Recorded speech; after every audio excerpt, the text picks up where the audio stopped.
It requires the competence of a real storyteller to describe the referent of what was observed. Otherwise, it would get easily colored with perceptions and cognitions. But nevertheless, it was okay.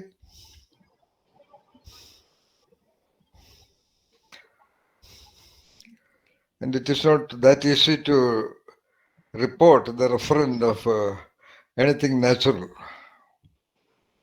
Because no measurements, no samples, no models are available that are familiar to the human knowing. Like, for example, talking about the sound of it, sound of the bird, then the size of the stones, the size and all details of that is the magnitude of every item in the nature process. It can only be really personally observed. No discussion can really do full justice to reporting the referent. Even if referent is efficiently reported, still that reference may not be that easily perceived by the audience also. That's why one has to really go to the nature. Whereas you may be able to describe a machine. This is a visible situation. Even a machine can be described only because machines are man-made. There are comparisons, there are distances, there are lengths, there are colors, there are materials, and so on and so forth. Even then, how will you describe a cup to someone who has never seen a cup? Ideas, of course, languages, ideas about things, theories, perspectives, knowings can be easily reported, which does not mean anything either. This can be used maybe to write examinations and get marks, that's all. Which can be easily reproduced also.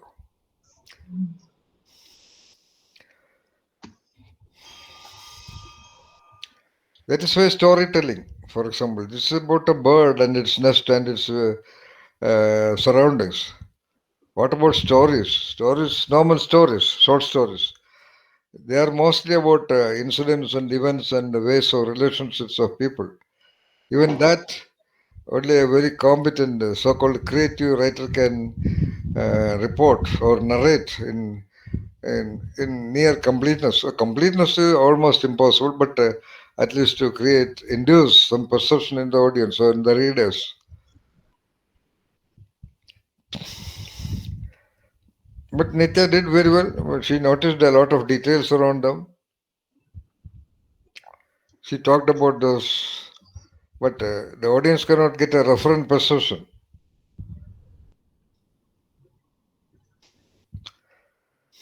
Because what is seen cannot be really reported by any language. What is experienced cannot be reported by a language. What is felt cannot be reported by language. These are the clear evidences of the absolute incompleteness or inefficiency of language.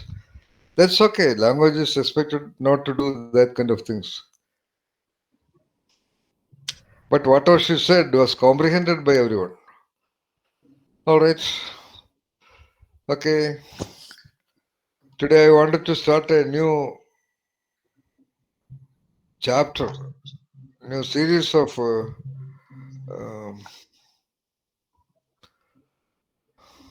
sessions. But before that, Ashwini wanted to talk something. Ashwini, where is Ashwini? Yes, sir. Yeah. Yes, I had some doubts.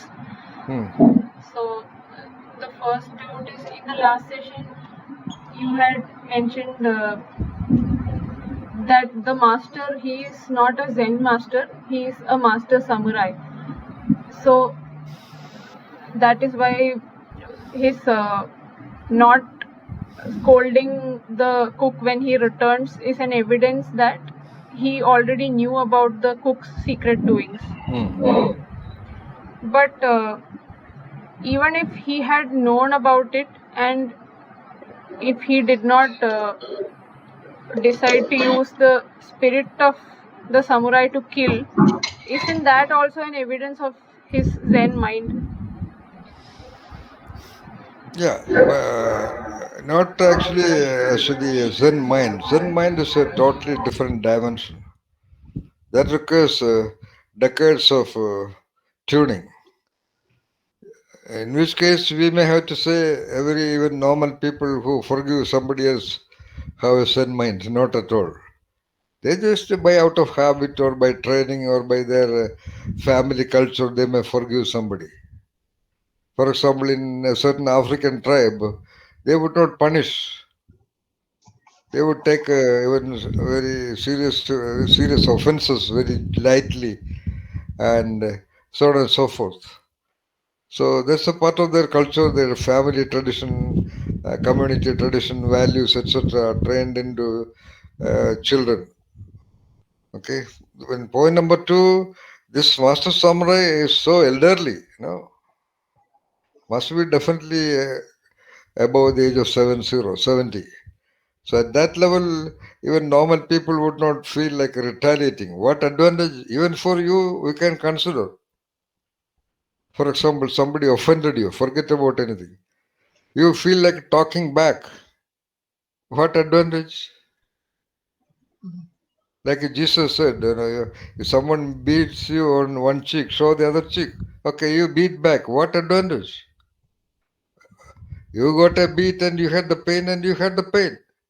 So retaliation may be the natural tendency. It could be a natural tendency in the sense that even animals would retaliate.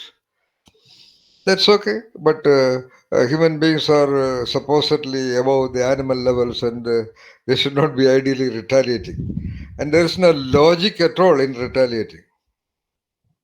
Somebody shouts at you, you're shouting back. What is the point? Nothing. But Sir, if but in you, that case, even Shogun would not retaliate. He is very old also. yeah, Shogun did not. Oh, no, what? Shogun did not retaliate. Yes, sir. What is the Shogun, context of retaliation in the context of, in the setting of Shogun? when he was challenged for the duel, No. What do you mean by retaliation? uh, that wow, No. Challenge. This challenge is not a normal emotional challenge. yes, sir. This is a physical challenge of a fighter. It is not retaliation. It is responding to that or respond to that. It is not a retaliation in that sense. And Okay. then third point is that if anyone practices in an art to a masterly level, he is almost running parallel to a sort of a Zen mind, because that much of dedicated practice nevertheless makes his attention and his attitude and various mindsets come to a certain harmonious equilibrium. So you can see great performance artists in any field. They are all kind of a unique individual in general. But you can see very garrulous, arrogant, and uh, mischievous people among high performing people also. But in general, I have interviewed some 4 or 5 high performing people in this country. Great dancers, great painters, some great poets, and 1 or 2 film directors. They were all talking great philosophies. They appeared to be uh, very so called mature, emotionally mature, which is suspected to happen to most people. Yeah, by the time 16, 70, what to talk back? He has talked out of ignorance. Most people would normally say that. So, you asked this question because you perhaps understand the gravity of what the cook has done to him, right? That's okay. You will also Sir, be like that. For example, a 10-year-old child, compared to your age, a 10-year-old child or a 15-year-old child doing a mischief to you will not talk anything back because he is only half of your age. Someone was of your age and experience, perhaps you may have asked questions. Even that simple matter of age difference is quite enough to answer to your doubt, Asati. Sir, in that case, it is possible that the master did not know about the cook's doing No, and no, no, forgave no, because it was his nature also. no, no. Okay, if the master did not know, then he told him. Cook told him already. So now you know. Now he knows. Yes, sir. And Because in the now, last session, no, no, wait, we don't say yes. Now he knows is much more serious. That means the guy is proving that you are incompetent. After 10 years, a boy comes to you and tell you, that day I cheated you. You might feel more offended than when you are a little bit aware that he was cheating you. Hmm. Yes. yeah. To a great extent, your question I understand. It is based on your perception that anyone who practices an art whatsoever to a great masterly level would achieve a certain mastery over his mind, no doubt. Like Zakir Hussain, like Pandit Bhimsen Joshi, Pandit Jasraj, great classical singers, classical dancers, because what they have done, so many days, decades of practicing, focused practicing, not like ordinary practice, focused practicing. Whatever they practiced, forget about that. What happened during those so many hours of focused practicing on something? That much of neuronal activity have already made them so-called much more integrated, much more tuned, much more calm, much more composed. Yeah, I have even seen great drivers. I told you two national drivers, including what you call Narayan Karthikeyan. They are very close known to me. He has a certain dignity, certain gravity, because that position gives them. Because that practice is very dangerous. It is practicing on death. When the vehicle achieves 200 plus kilometer speed, it is almost like a sword fight. So actual death is possible. A slight mistake meaning in car racing practice, death is possible. One of the greatest car racers in India, who was the guru of all car racers, he was from Coimbatore. His name was Karivaradhan. He died in a motor accident. The greatest car racers of all time, Ayrton Senna. You can refer to the internet. Ayrton Senna died in an accident. So what I mean to say is that such practice, especially such practice, that's why Narayan Karthikeyan or Vikram, CP Vikram, they became very unique. But practicing in some other art, theater art or film or dance or music and painting may not create that level of uh, uh, unique maturity. Because in practicing tabla, for example, or violin or piano for 30 years, would not there is no challenge involved because there is no opponent. In car racing, there is no opponent, but the opponent is straight away death. So samurai master samurai has tremendous practice. He has been a samurai. So he has tasted death. So by that itself, he was mature. And he was above all a great master. A great master always would like to have a greatest trainee. He realized that this guy is the real great trainee. So whatsoever be the community culture or practice of the monastery, he was personally fulfilled to see a wonderful guy taking the risk of observing him and practicing it alone in the night and deciding to go outside and uh, uh, declaring duel with others and defeating them. He must have seen his fulfillment as a master in with the cook than perhaps with any other disciples. Okay. That's why he wanted him to win with the lightning rose also, though he knew that to win lightning rose is impossible. But he nevertheless wanted him to go and confront Shogun. Confronting Shogun itself is a great thing. Because Shogun had already stopped war, fights. Because there was nobody in the land to challenge him. So it was actually the truest moment of truth for the master samurai that the cook comes back and tells him that he challenged the lightning rose.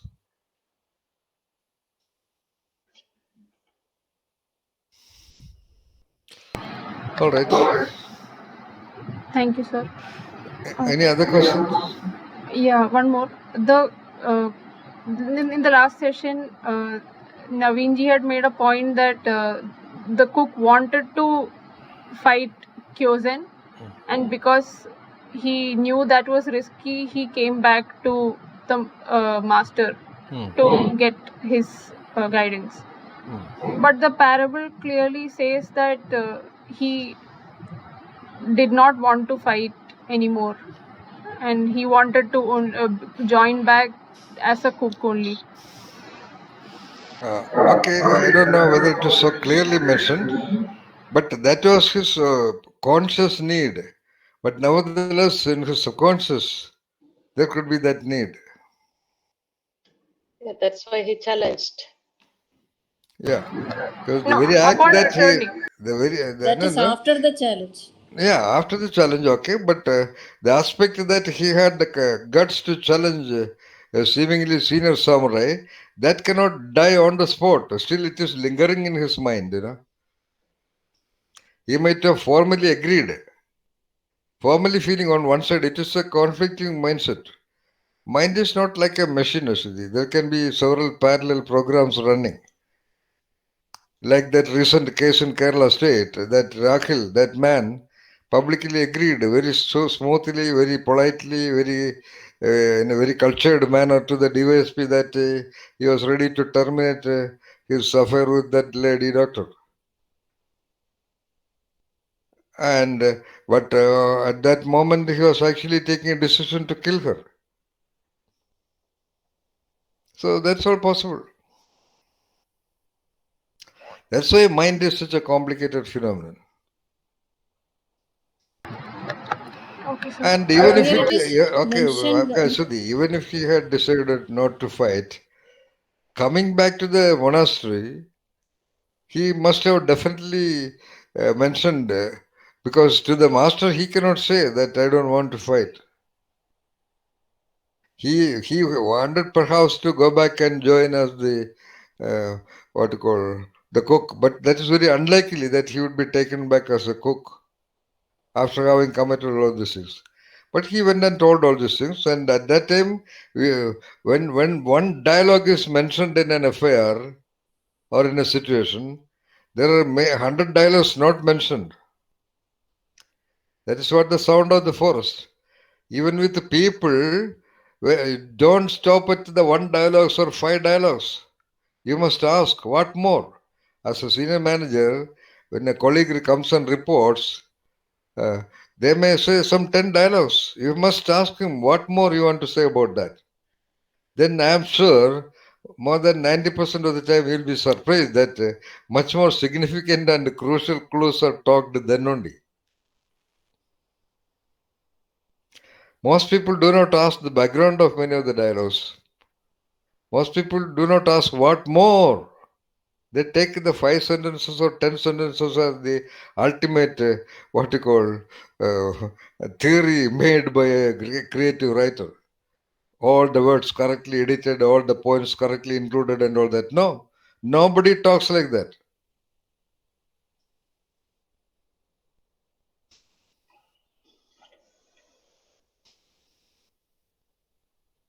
Most of the time, you may get wonderful responses and perceptions when you ask, "What more do you want to say?"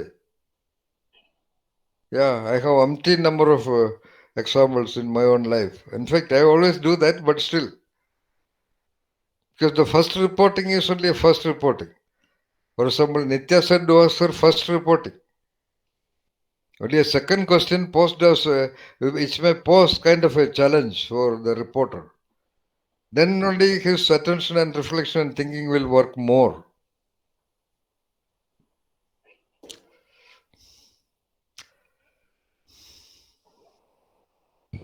So it All is right. clearly mentioned straight away in the parable that he narrated the story from the conception of a desire to the death of it.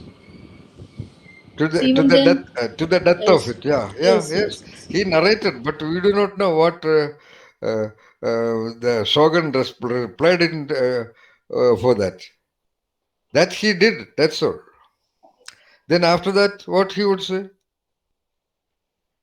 He said that my idea about becoming a samurai is already over. That's what is meant by that. So the But spirit of the sword does not die. uh, So he is not. He the last session, I think it was mentioned that the cook would have said indicated that he would love to fight.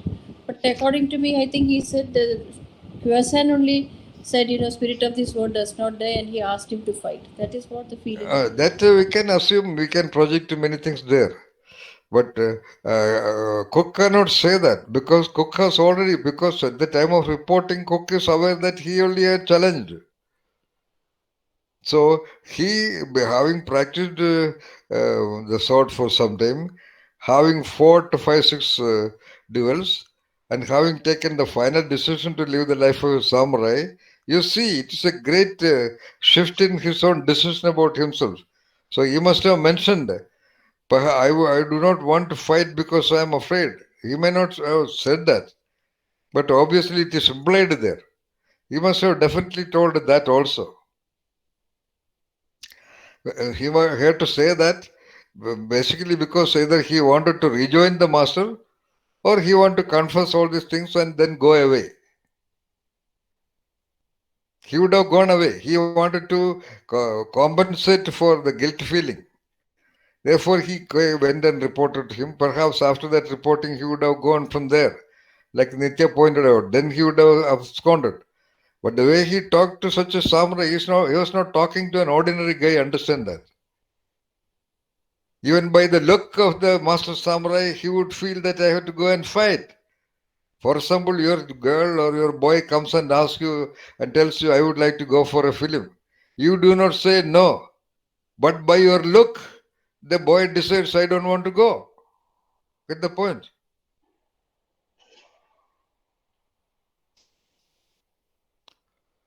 So the very way the master responded when he narrated all these things. First of all, I don't want to go back and fight. Just if you look at it in a film direction, from a film director's point of view, the cook tells him, okay, master, therefore I have come to you to tell you all that I have done to you. And please forgive me. Now let me go. The master just looks at him. That's enough. He will be confused and looks at him with an expression. Expressions convey the most. Expression, I do find that expression is put into dialogue. Oh, you have come to say all these things, you idiot. And finally you want to go away. Having done all those risky act of observing me for 10 years and learning all those things, and when going around and killing other 6 unsuspect samurais and entered into a foolish act, and now you want to go away, idiot. That could be No, the meaning of a single look,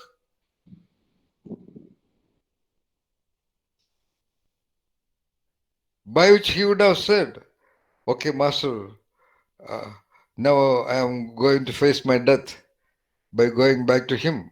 Before I die, I wanted to confess you this. That could be a dialogue. To which the master said, okay, all right, boy, all the best. Remember that the spirit of the sword would never die. All right?